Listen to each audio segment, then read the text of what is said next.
घुंघराले बाल। राइना बचपन से ही खूब सुंदर थी। उसके लंबे लंबे घुंघराले बाल से हमेशा उसका चेहरा ढका रहता। अरे भूत भी बनकर घूमती रहती है, चल तेरे बाल कटवा दूं। अच्छा, क्यों भला? स्कूल में तो सारा वक्त बांधकर घूमना पड़ता था। अब तो मैं कॉलेज जाऊंगी और बाल खोलकर घूमूंगी। हाँ। अरे ये बाल देख रही है, ऐसे लगता है जैसे मधुमक्खी का छत्ता। खैर, घने घने घुंघराले बालों से राइना सुंदर तो लगती, लेकिन उसे संभालना उसके लिए बड़ा काम था।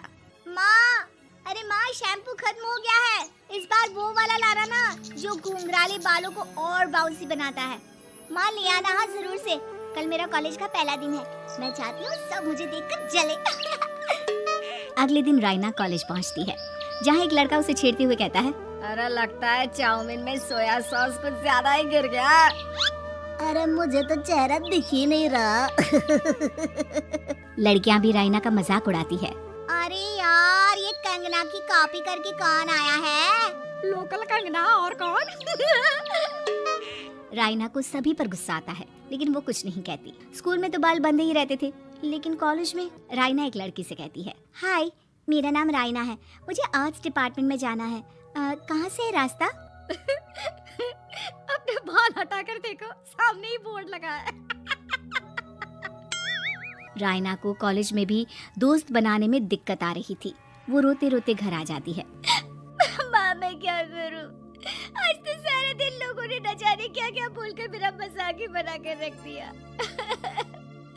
माँ प्लीज कुछ करो ना मेरे बालों का। मैंने तो पहले ही कहा था कटा दे, पर तू। अरे कटाने से क्या होगा, उल्टा जो थोड़े बांध कर ये इन्हें समेट सकती है ना, वो भी नहीं कर पाएगी।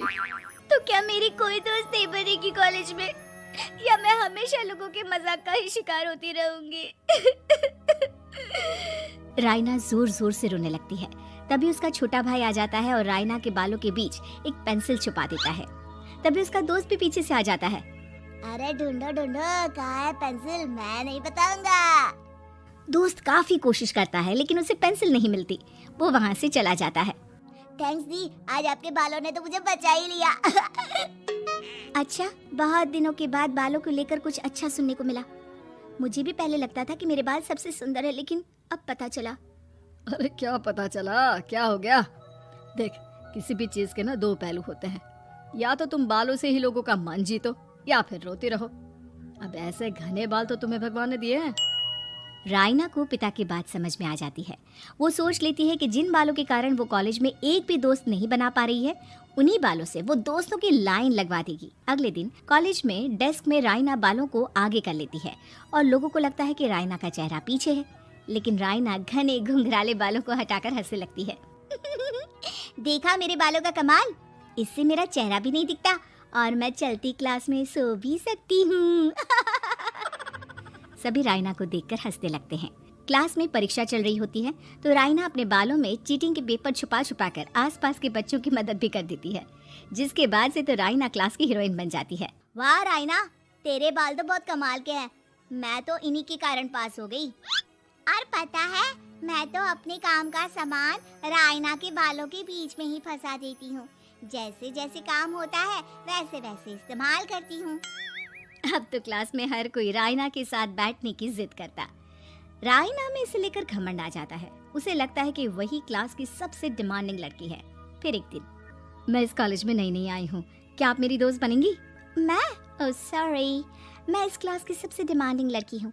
हर कोई मेरे साथ ही रहना चाहता है। एक काम करो ना, वो पीछे की सीट दिख रही है, जाओ जाकर वहीं बैठ जाओ। लड़की को राइना की बात बहुत बुरी लगती है, लेकिन वो करती भी तो क्या, जाकर चुपचाप पीछे की सीट पर बैठ जाती है। तो आज का लेसन सबने याद किया है ना बराबर से? जितनी भी चीटिंग करने वाली लड़कियां थी, वो राइना के पीछे जाकर बैठ जाती है और जोर से चिल्लाती है, जी मैम, सब कुछ याद है, कहीं से भी पूछ लो, हम तो मास्टर हैं मास्टर, क्यों? ये बोलकर वो राइना के कंधे पर हाथ रख देती हैं। राइना भी खुश होती है कि कॉलेज की सबसे स्मार्ट लड़कियों का ग्रुप उसका दोस्त है। पीछे बैठी वो लड़की देखती है कि कैसे मैडम के सवाल लड़कियां राइना के सर को देखकर दे रही है। शाबाश, मुझे खुशी है कि तुम लोग इतनी अच्छी पढ़ाई करने लगी हो। मैं प्रिंसिपल से कहकर तुम लोगों की स्कॉलरशिप की बात करूंगी, जिससे तुम लोगों के माता पिता का पैसा जो फीस में लग रहा है वो बच जाए। सभी लड़कियां खुश हो जाती हैं। टीचर के जाने के बाद एक लड़की कहती है, गर्ल्स, अब हम लोग ना सिर्फ सबसे स्मार्ट बल्कि सबसे इंटेलिजेंट भी हो गए हैं। इसी बात पर आने वाले संडे को मेरे घर पर पार्टी, सबको आना है, ओके? सभी लड़कियां पार्टी के लिए एक्साइटेड हो जाती हैं। राइना भी। माँ, मेरे कॉलेज की सबसे स्मार्ट लड़की ने पार्टी रखी है संडे को। मैं भी वहाँ सबसे अच्छी दिखना चाहती हूँ, लेकिन ये बाल। घुंघराले बालों का तो कर भी क्या सकती है। तभी उन लोगों की नजर पार्लर के एक इश्तिहार पर पड़ती है जो 3000 रुपए में बाल स्ट्रेट कर रहा था।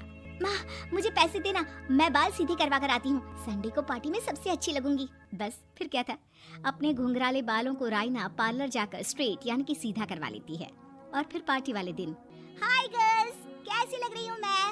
ओह नो, शिट, ये क्या करवा लिया बालों का हाल? और जिसके घर पार्टी थी वो लड़की, अरे ये क्या करवा लिया? तुम्हें मालूम नहीं है, जिस बालों में चीटिंग रखकर हम लोग टीचर के आगे इंप्रेशन जमाते थे, उन बालों को तुमने। अरे हमें तो स्कॉलरशिप भी मिलने वाला था, अब तुमने बाल सीधे करवा लिए। अब तुम हम लोगों के लिए किसी काम की नहीं हो। अरे लेकिन हम दोस्त तो है ना, क्या मैं अच्छी नहीं लग रही हूँ? हमें तेरे अच्छे और बुरे लगने की कोई जरूरत नहीं है। हम लोगों को तेरे बालों से फायदा था, अब वो नहीं है तो हम तेरे दोस्त भी नहीं है। जा जाकर बाल वापस घुंघराले करके आ, तभी तुम हम लोगों की दोस्त बन सकती है। राइना रोते रोते घर आती है और माँ को सारी बात बता देती है। माँ, ला पैसे दे, मैं बाजार जाकर बाल ठीक करा के आती हूँ। लेकिन माँ, मुझे ये बाल बहुत अच्छे लग रहे हैं, काश ये बाल मैं पहले ही सीधे करवा लेती। देख बेटा, पैसे तो मैं तुझे दे दूं, लेकिन वैसे बाल करके तू फिर ऐसे दोस्त बनाएगी जो तेरे साथ मतलब के लिए जुड़े हैं। लेकिन इन बालों में तू ऐसे दोस्त बनाएगी जो तेरे साथ जीवन भर का साथ निभाएंगे। राइना को माँ की बात समझ में आ जाती है।